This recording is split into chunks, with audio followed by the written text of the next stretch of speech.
Good evening, everyone. What did your neighbor do? What did your neighbor do? That's not going to be the question. What did your neighbor do? That will not be the question. The power of the word will lift the veil that can be over our eyes periodically. We'll unfold that in just a moment, though. What did your neighbor do? That will not be the question. Now, what did we review last week? Last week, we heard those words, be rich in what matters to God. We put it in this way, do not miss it. When we're talking about the things that really matter most for God is our relationships. And are we loving one another? Is there a sense of sacrifice? It can be as simple as a phone call or sitting down with somebody and having a conversation. So the challenge went out. If you're going to have a really busy week, this past week, make a list of 3 people and either call or sit down with them. How'd you do? Maybe you had a real light week. Maybe you're on vacation. You could sit down with a whole bunch of people. Maybe you made a list of 10 people. Maybe you got through half of that. So I had a really busy week, so I made a list of 3. By Friday, I finished at around 8 o'clock, and I sat down and I thought, I still haven't done any of the names on the list. So I picked up the phone, and I called my mom, because she was at the top of the list, and she answered the phone, and she said, well, look who it is. And I said, well, hello, Mother. And she said, I just finished watching your homily on YouTube. And she said, and I was thinking to myself, I didn't make the list because she didn't have received the call. Well, anyways, we had a great conversation. We laughed in part because of that. We talked about some good things. That conversation will echo in eternity. In other words, when, God willing, we're both there in heaven, and we can sit and we'll relish. Remember that after that long week, and it was just great to hear your voice and to talk to you and to laugh, and yeah, that was so encouraging. If we don't make those memories, then they will not echo in eternity. It'll just be nothing. What really matters to God is the time that you take for those whom you love and those who God has placed within your responsibility.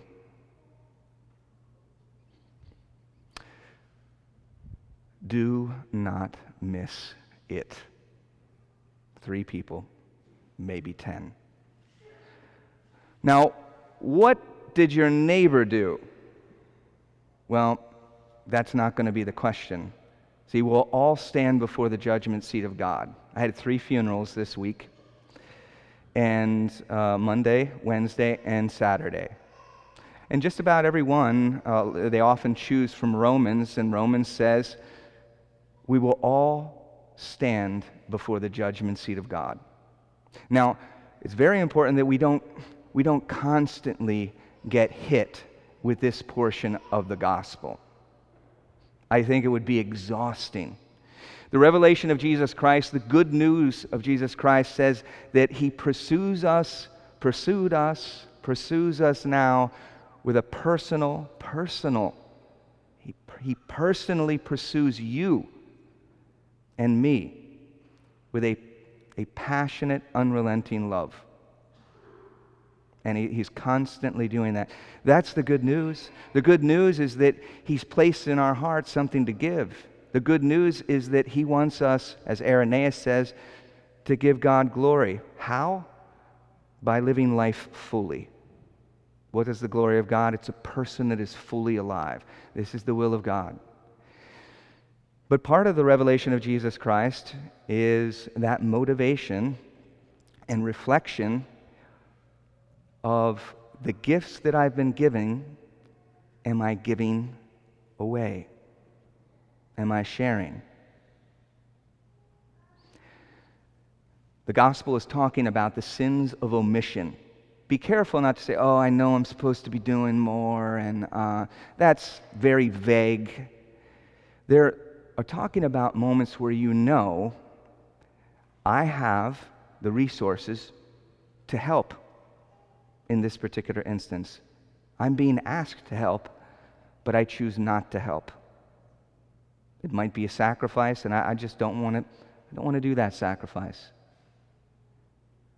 I have the time, barely. In fact, I can squeeze this in, but I don't want to. Or, again, the talent. Yeah, I can do that, but I don't want to. So we'll all stand before the judgment seat of God. For priests, they get two judgments.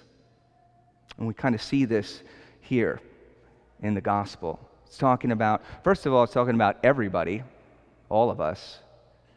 Those who have been given much, much will be expected. That's everybody in this room. We have all been given much, and so much will be expected. And then those who have been given more, that is to say, more responsibility in a spiritual sense, well,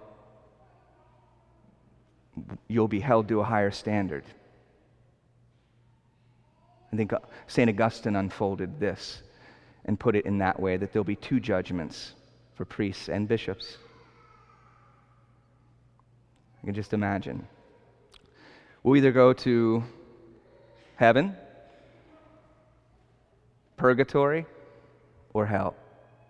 We don't really talk about purgatory all that much these days, but it really makes a lot of sense. Peter Kreeft, he talks about this in one of his books. Can't remember exactly the title, something to the effect of All You Ever Wanted to Know About Heaven, but We're Afraid to Ask. And he says this, that purgatory satisfies a real sense of justice.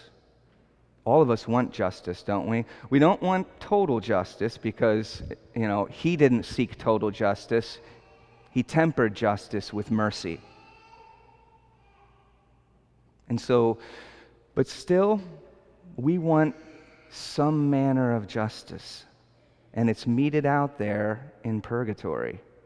He says the purgatory is a rereading of our life, because if heaven is going to be a celebration of all of the good and loving sacrifices that we made, then purgatory is going to be an insightful look at all of our mistakes. Interesting. And we need to pray for those who have gone before us marked with the sign of faith. Because let's face it, I'm not perfect. None of you are perfect. None of our loved ones who have gone before us marked with the sign of faith are perfect. And they're going to need time to let go of any attachments that they might have had, but even more so, to reread with a greater understanding. I see this in people who are really advancing in the spiritual life. They'll come and they'll say, Father, I don't know, I'm looking at past sins. I've already been forgiven of them, but I'm seeing them in a deeper way, in a way that I can see how I hurt that person, and I really feel sorrow. And I say, as long as you realize that you have been forgiven, you've confessed those, you've been forgiven, it's really a liberating thing, because you understand and you're kind of going through a penance and feeling that sorrow again. And that's what purgatory will be. No, the question isn't going to be, what did your neighbor do? He's going to say, what did you do with the gift of time that I gave you? What did you do with the resources that I gave you? What did you do with the talents that I gave you? And you and I will say,